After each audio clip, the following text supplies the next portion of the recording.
My toxic sister stalked me and falsely accused me of cheating on her, which almost destroyed my marriage.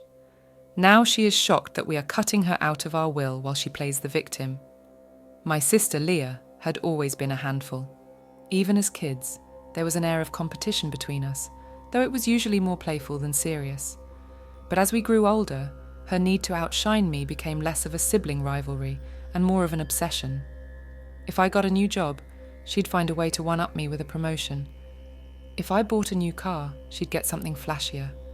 It was exhausting, but I learned to live with it. After all, what else could I do? She was family. But when I married Jacob, everything changed.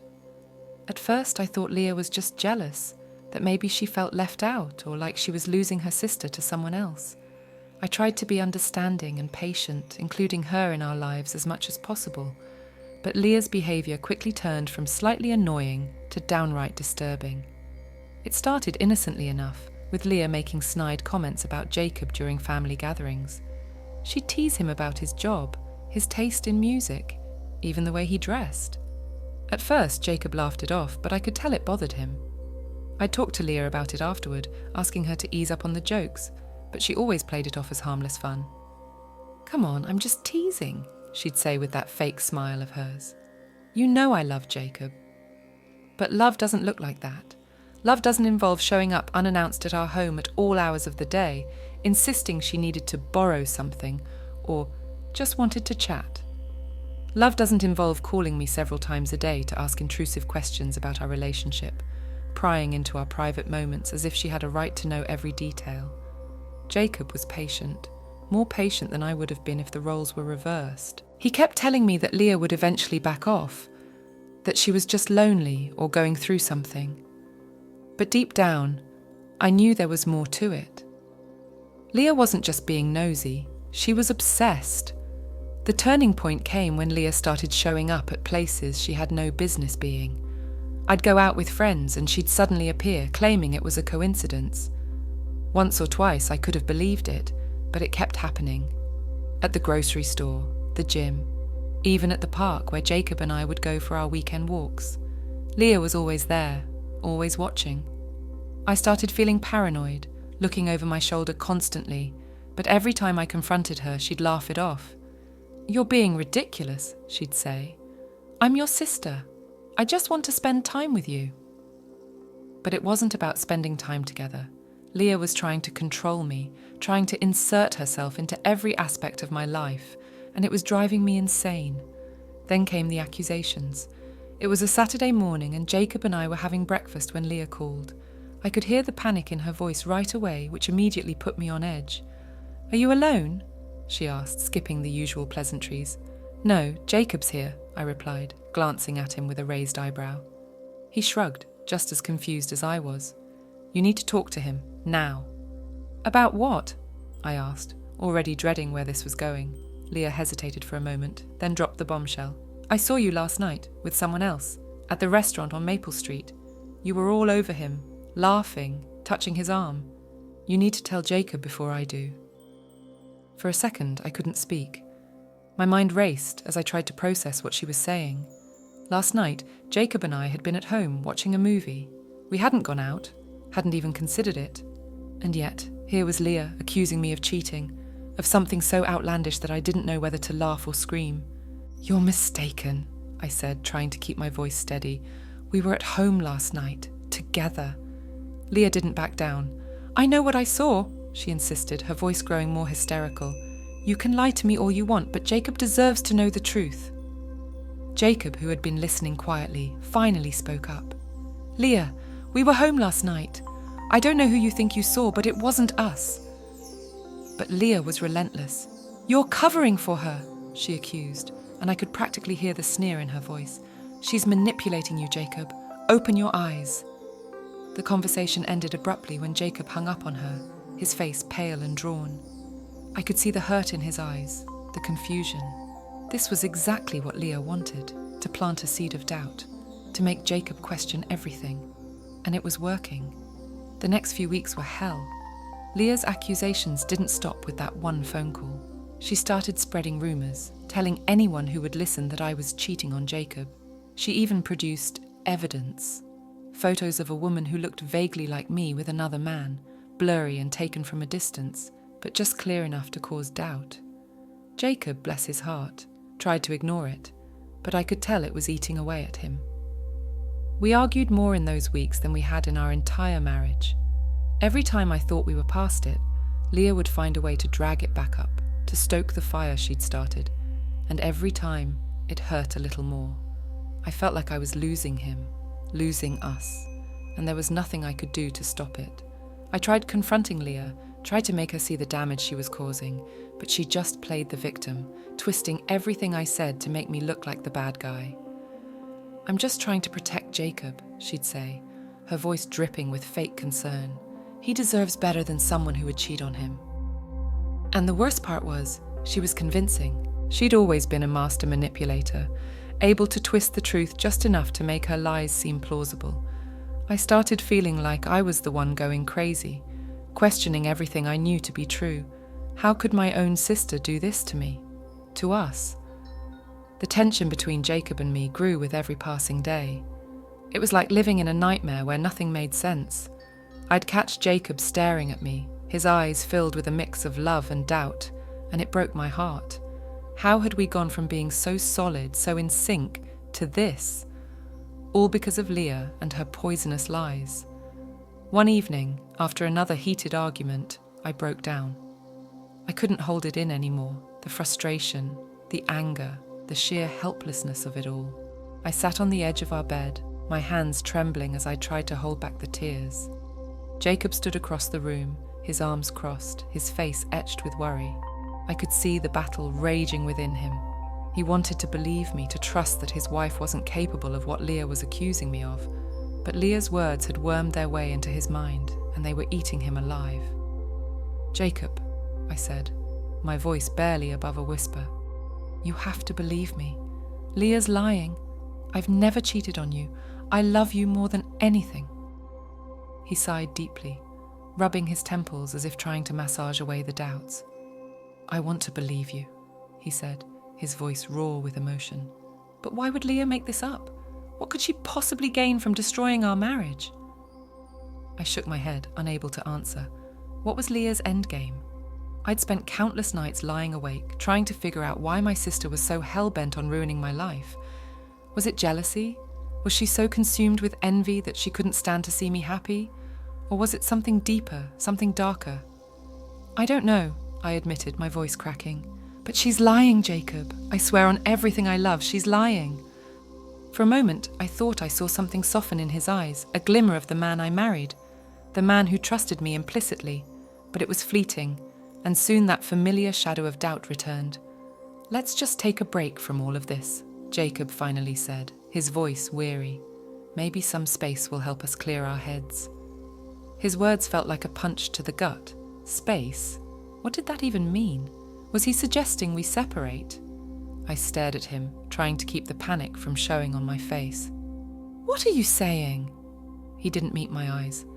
"I'm saying maybe we need to spend some time apart, just for a while, until we figure things out." I felt like the ground was slipping out from under me. The idea of spending even a day without Jacob was unbearable. But I could see that he was hurting too, and maybe, just maybe, some distance would help him see things more clearly. Reluctantly, I nodded. "Okay, if that's what you need." We agreed that he would stay with his brother for a few days. As he packed a small bag, I watched him with a sense of dread, my mind racing with 1,000 what-ifs. What if Leah managed to convince him that her lies were true? What if he never came back? The fear was suffocating. After Jacob left, the house felt emptier than it had ever been. I wandered through the rooms in a daze, trying to find some semblance of normalcy, but everything reminded me of him, of us. The bed felt too big, the silence too heavy. I hated Leah for doing this to me, for taking away the one person who meant everything to me, but I wasn't going to let her win. I knew I had to do something to prove that Leah was lying, to show Jacob that our marriage was worth fighting for. I spent the next few days gathering whatever evidence I could to disprove Leah's claims. I went through phone records, bank statements, anything that could prove where I'd been on the night Leah claimed I was out with another man. But it was like trying to fight a shadow. Leah's lies were just vague enough that disproving them was nearly impossible. In the meantime, Leah didn't let up. She continued spreading her lies to anyone who would listen, turning more and more of our family against me. My parents, who had always been closer to Leah, started calling me with concern in their voices, asking what was going on. I tried to explain, but Leah had already poisoned the well.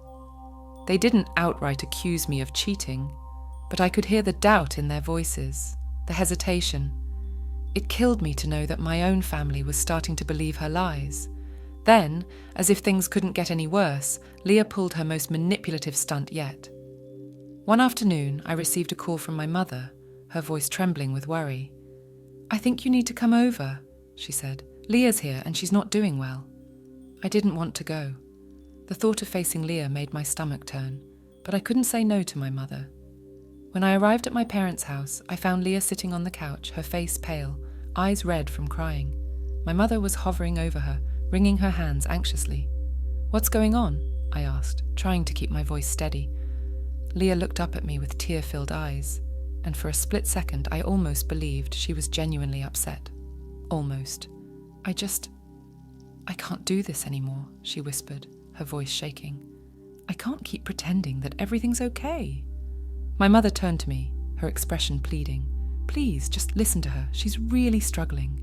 I bit back the urge to scream. Struggling? Leah was the one who had caused all of this, but I could see that my mother was desperate for us to reconcile, so I forced myself to sit down and listen. Leah began to speak, her voice quivering with feigned emotion. She went on and on about how she had always loved me, how she was only trying to protect me, and how all of this had taken such a toll on her mental health. She claimed that she'd been having nightmares, that she couldn't eat or sleep, all because she was so worried about me. I couldn't believe what I was hearing. This was the same woman who had stalked me, who had accused me of cheating, who had tried to destroy my marriage, and now she was the victim. It was infuriating. But my parents were eating it up. They looked at Leah with such sympathy, such concern, that it made me sick. When she finally finished her sob story, my mother turned to me, her eyes filled with tears. "You two need to find a way to move past this. You're sisters. You shouldn't be fighting like this." I was at a loss for words. How could they not see what Leah was doing? How could they be so blind to her manipulation? But I knew that if I tried to argue, it would only make me look like the villain. So I nodded and mumbled something about needing time to think, then left before I said something I'd regret. As I drove home, my mind was racing. Leah had managed to turn my family against me, to make herself look like the victim while I was painted as the villain. I was losing everyone I cared about, and I didn't know how to stop it. All I could think about was Jacob. I hadn't heard from him since he left, and the silence was killing me. I needed him, needed his support, but I didn't even know if he still believed in us. When I got home, I finally broke down. I cried harder than I had in years, the weight of everything crushing me. Leah was winning, and it felt like there was nothing I could do to stop her. The thought of losing Jacob, of losing my family, was too much to bear. But as the tears finally subsided, something shifted inside me. I realized that I couldn't let Leah control my life anymore. She might have fooled my family, but I wasn't going to let her destroy my marriage. I wasn't going to let her win. The next day, I decided to confront Leah one last time. But this time, I wasn't going to beg or plead. I was going to fight back. I knew it was risky, that it could make things even worse. But I had no other choice. I had to stand up for myself, for my marriage, for everything I held dear. I called Leah and told her to meet me at a nearby cafe, somewhere public where she couldn't pull any more stunts. When she arrived, I could see the smug look on her face, as if she'd already won. But I was done playing her game. I looked her straight in the eyes and told her that I knew exactly what she was doing. I laid it all out, the stalking, the lies, the manipulation, and told her that I wasn't going to let her ruin my life anymore. For the first time, I saw a flicker of doubt in Leah's eyes. She tried to argue, to twist my words, but I didn't let her. I kept going, telling her that Jacob and I were done with her, that we were cutting her out of our lives for good. I could see the panic starting to set in as she realized that her plan was unraveling. When I finally finished, Leah was speechless. She just stared at me, her mouth opening and closing like a fish out of water. It was clear she hadn't expected me to fight back. She had underestimated me, and now she was paying the price. I stood up, ready to walk away, but before I left, I gave her one last piece of advice. You might have fooled everyone else, Leah, but I see you for who you really are, and one day they will too. As I walked out of the cafe, I felt a strange mix of emotions. I was scared, yes, but I was also relieved. For the first time in months, I felt like I had taken back control of my life. It wasn't over, not by a long shot, but I was done playing Leah's game. I was ready to fight for my marriage, for my happiness, and I wasn't going to let anyone stand in my way. Especially not my toxic sister. Leaving the cafe that day felt like taking a breath after being underwater for too long. I had finally confronted Leah, and while I didn't know if it would change anything, I felt a sense of empowerment that had been missing for months. But as the adrenaline wore off, reality began to set in. Leah wouldn't back down easily. She thrived on chaos, and I knew she'd find a way to retaliate. Still, I had no choice but to move forward. The first thing I did was reach out to Jacob. We hadn't spoken since he left, and the silence had become unbearable. I didn't want to beg, didn't want to seem desperate, but I needed him to know that I wasn't giving up on us. I sent him a message, simple but heartfelt. I confronted Leah. I'm done letting her control our lives. I love you, and I'm ready to fight for us. Please come home. Hours passed with no response, each minute stretching longer than the last. I tried to keep busy, throwing myself into work, cleaning the house, anything to distract myself from the gnawing anxiety. But nothing worked. I kept checking my phone, willing it to buzz with a message from Jacob, but it stayed silent. Finally, late in the evening, just as I was beginning to lose hope, my phone rang. My heart leapt as I saw Jacob's name on the screen. "Hello?" I answered, my voice trembling slightly. There was a pause on the other end, and for a moment I was terrified that he had called to say goodbye, that Leah's lies had finally driven him away for good. But then he spoke, and his voice was soft, almost hesitant. "I got your message," he said. "I'm glad you confronted her."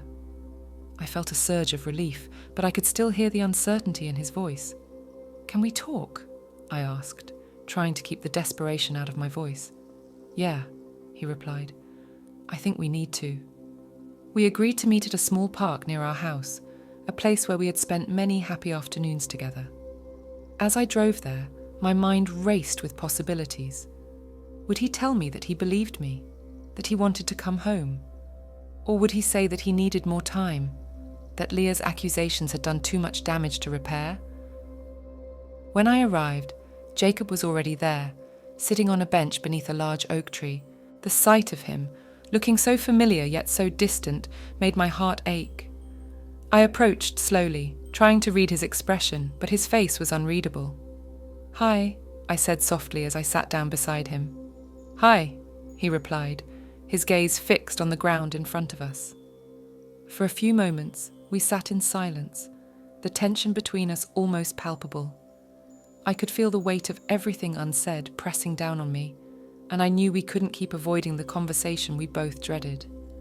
"I don't know what to believe anymore," Jacob finally said, his voice low. "Leah's my sister-in-law. She's been a part of my life for years, but the things she's been saying, they don't add up, and I don't want to believe them, but it's been so hard."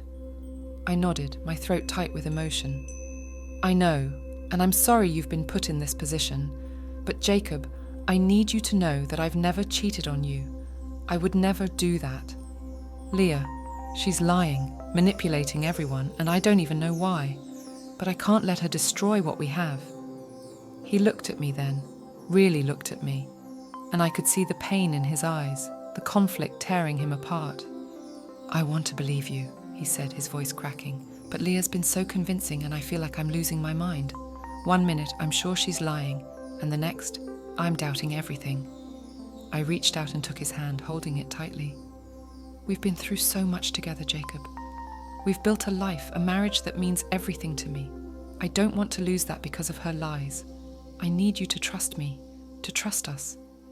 He squeezed my hand, his grip almost painful, as if he was clinging to me, to us, with everything he had left. I don't want to lose you either, he admitted. I love you, but this has been tearing me apart. I could feel tears welling up in my eyes, but I forced them back, determined to stay strong. Then let's fight for this, Jacob. Together. We can't let Leah's lies come between us. She doesn't get to dictate our lives. Jacob was quiet for a long time, his brow furrowed in thought. I waited, my heart pounding in my chest, as he struggled to make sense of everything. Finally, he sighed, a deep, weary sound that seemed to carry the weight of the world. I want to believe you, he said again, and this time there was a note of resolve in his voice. I want to believe that Leah's been lying, that we can get past this, but it's going to take time. I nodded, relief flooding through me. We'll take all the time we need, as long as we're in this together. He looked at me then, his eyes searching mine for something, reassurance maybe, or a sign that everything would be okay. I met his gaze, willing him to see the truth, to see how much I loved him, how much I needed him to believe in us.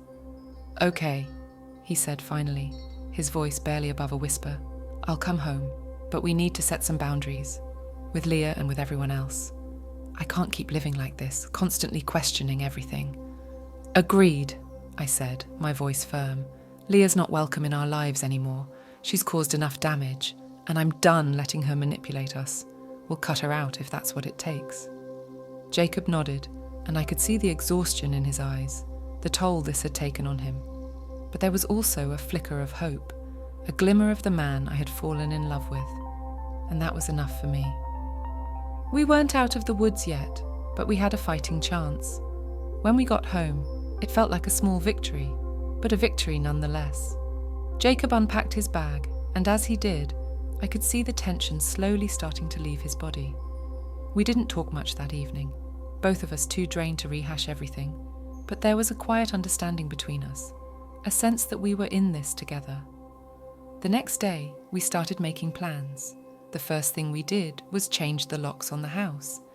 It might have seemed extreme, but we didn't want to take any chances. Leah had a way of showing up uninvited, and we needed to make it clear that she wasn't welcome anymore. We also decided to have a long overdue conversation with our parents. Jacob's parents had always been supportive, but mine had been drawn into Leah's web of lies. I dreaded the confrontation, but it had to be done. We couldn't keep living with this shadow hanging over us. The conversation with my parents was one of the hardest things I'd ever done. They had always been closer to Leah, and I knew convincing them that she was lying wouldn't be easy. When we sat down with them, I could see the worry in their eyes, the uncertainty. They were torn, just like Jacob had been, caught between their daughters and unsure of what to believe. Leah's been saying some terrible things about you, my mother said, her voice trembling. She's been so upset, and we don't know what to think. I took a deep breath, trying to stay calm. I know Leah's been saying awful things, but they're not true. She's been lying, manipulating everyone, and I don't know why. But it's tearing my life apart, and I need you to believe me. My father frowned, clearly struggling to reconcile the Leah he knew with the person I was describing. But why would she lie? What could she possibly gain from this? That's what I've been trying to figure out, I admitted. Maybe she's jealous. Maybe she's just unhappy with her own life. I don't know. But she's been doing everything she can to destroy my marriage, and I can't let her continue. Jacob and I are cutting her out of our lives for good. My parents exchanged a worried glance, and I could see the hesitation in their faces.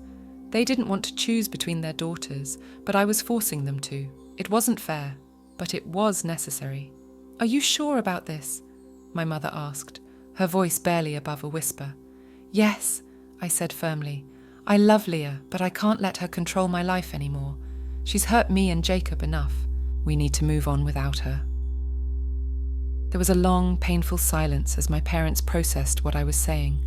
I could see the struggle in their eyes, the fear of losing both of us, but I knew I couldn't back down. I had to protect my marriage, my sanity, even if it meant distancing myself from my own family.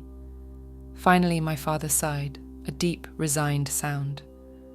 "We'll support you, whatever you decide, but this isn't going to be easy." "I know," I said, my voice softening, "but it's the only way forward." My mother nodded, tears in her eyes. "We just want you to be happy." After that, things started to change.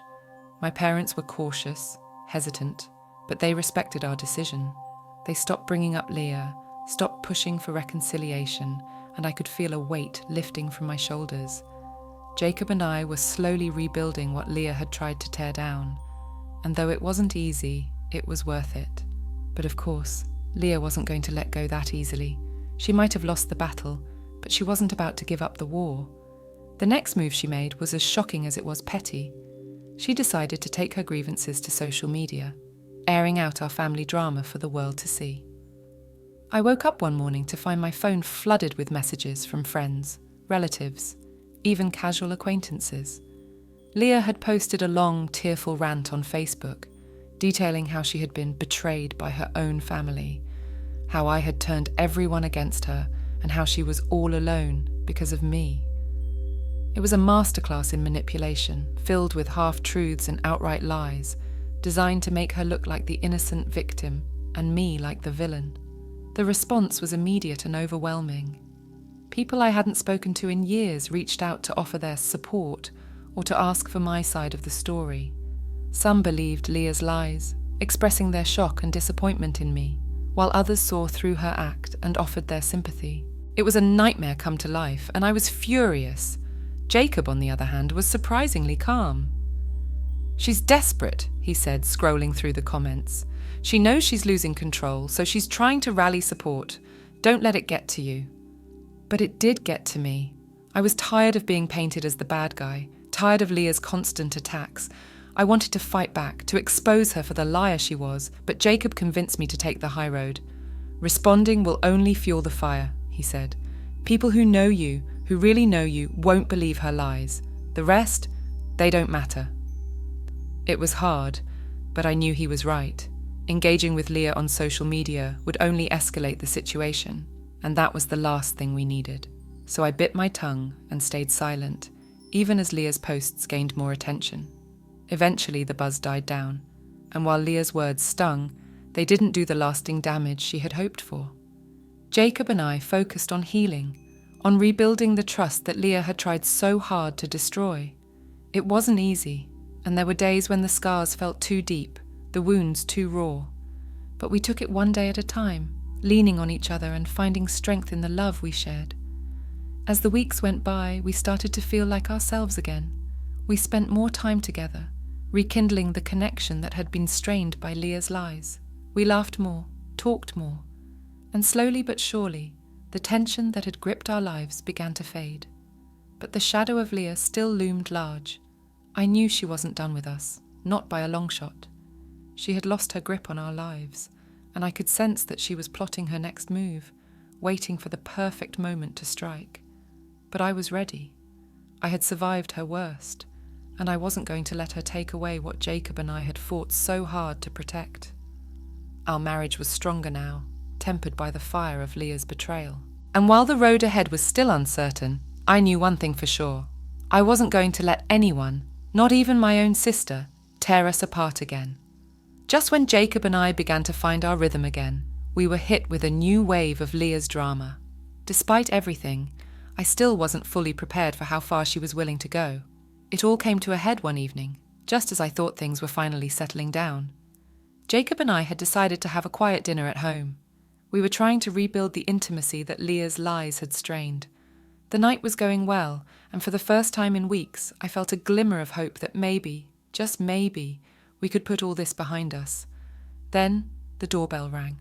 We weren't expecting anyone, and the sound jolted me from the warm cocoon of our evening. Jacob and I exchanged puzzled glances, and he got up to answer the door. I followed, my stomach tightening with a sense of foreboding. When Jacob opened the door, there stood Leah, but she wasn't alone. Beside her was a woman I didn't recognize, her expression stern and businesslike.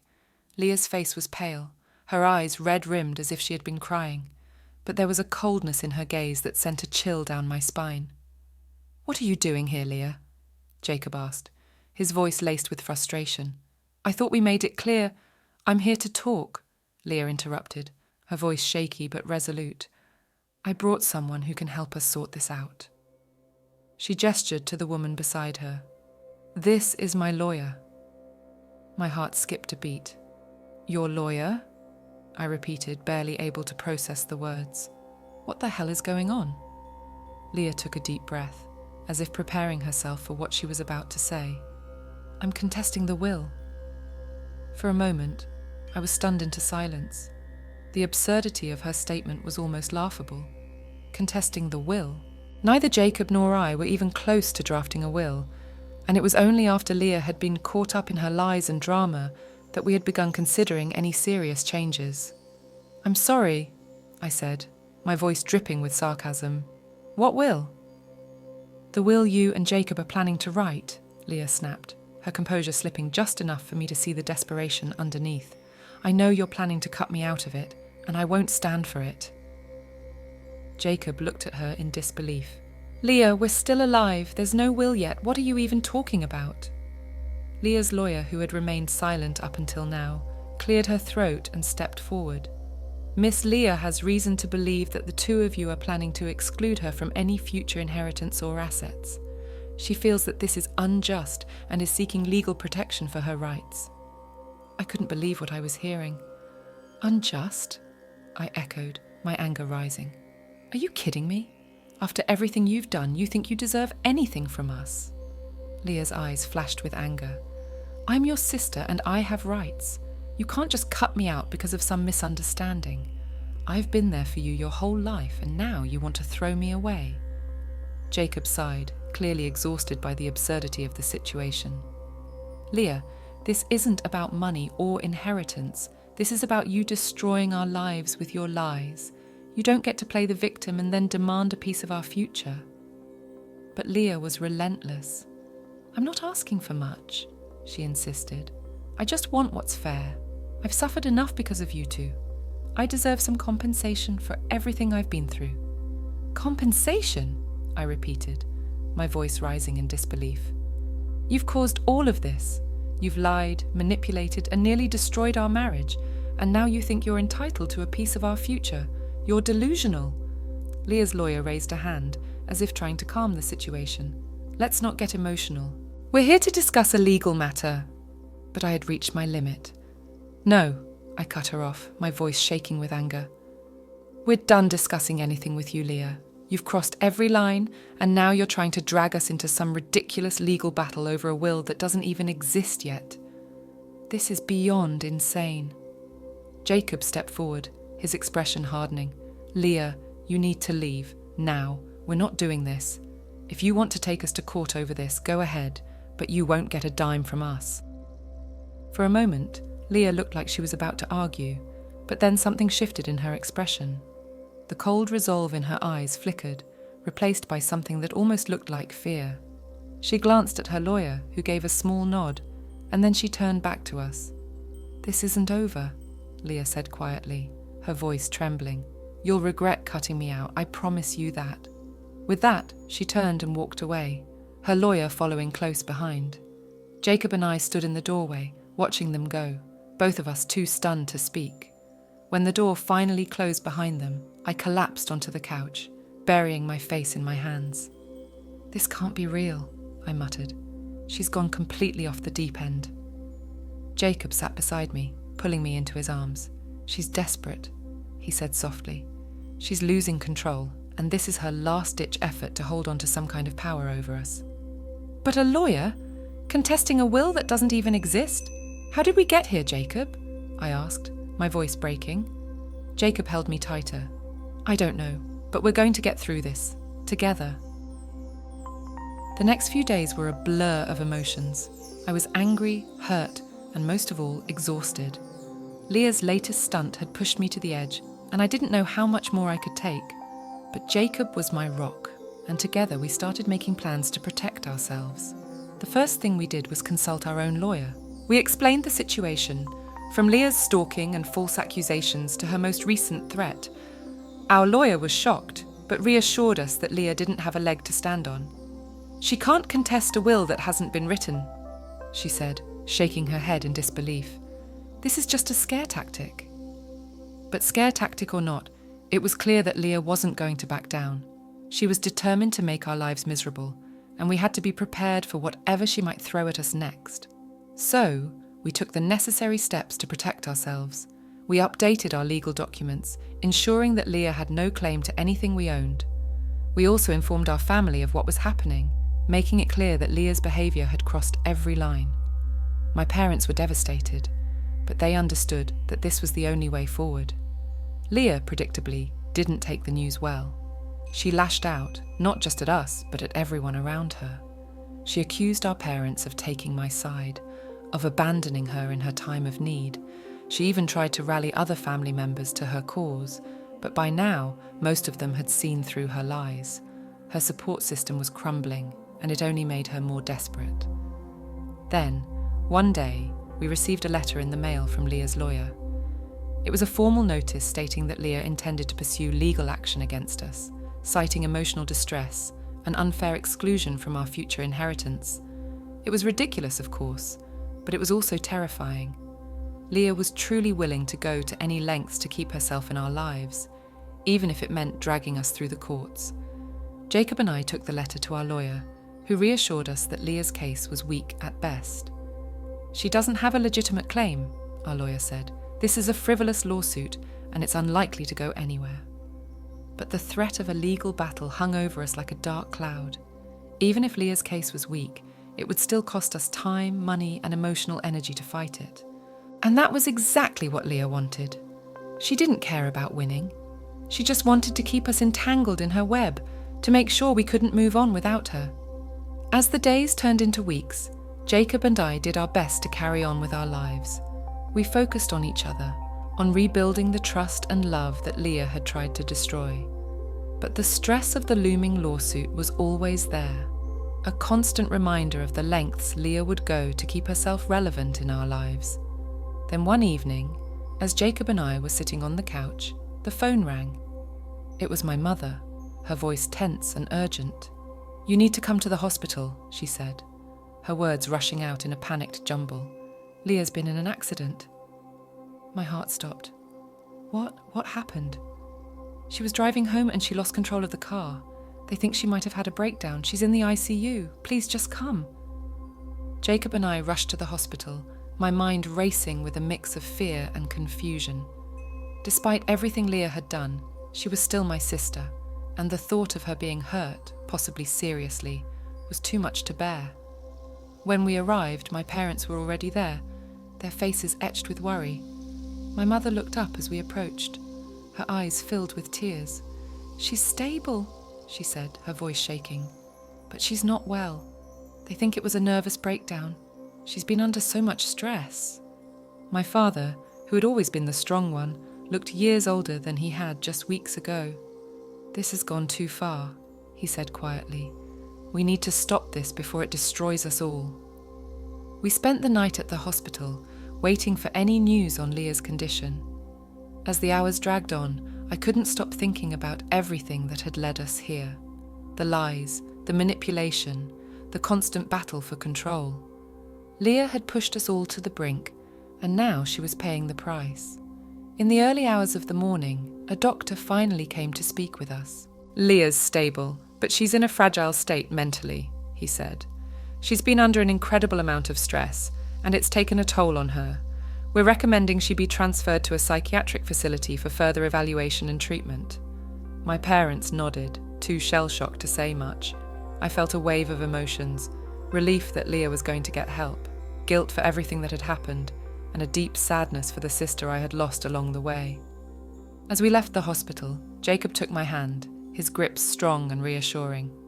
"This isn't your fault," he said, reading the turmoil on my face.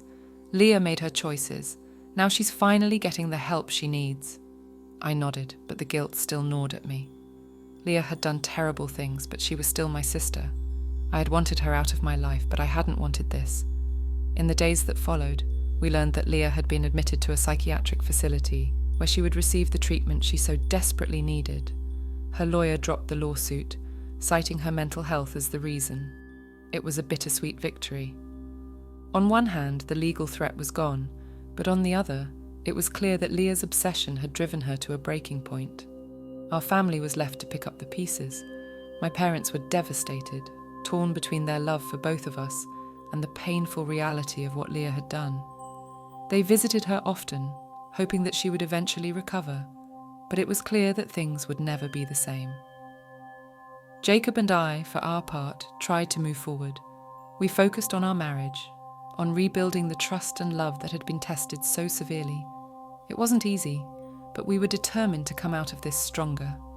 As time passed, I found myself reflecting on everything that had happened. Leah's betrayal, her manipulation, and the damage she had caused would always leave scars. But they also taught me something important. I learned the value of setting boundaries, of protecting my own happiness, even when it meant making difficult choices. I learned that sometimes the people who are supposed to love us the most can hurt us the deepest, and that it's okay to walk away from toxic relationships, even when they're with family. In the end, Leah's story wasn't about a will, or money, or inheritance. It was about control, about a deep-seated need to manipulate and dominate those around her. But in her quest for power, she had lost everything that truly mattered: her family, her peace of mind, and her sense of self. As for me, I learned that I was stronger than I ever thought possible.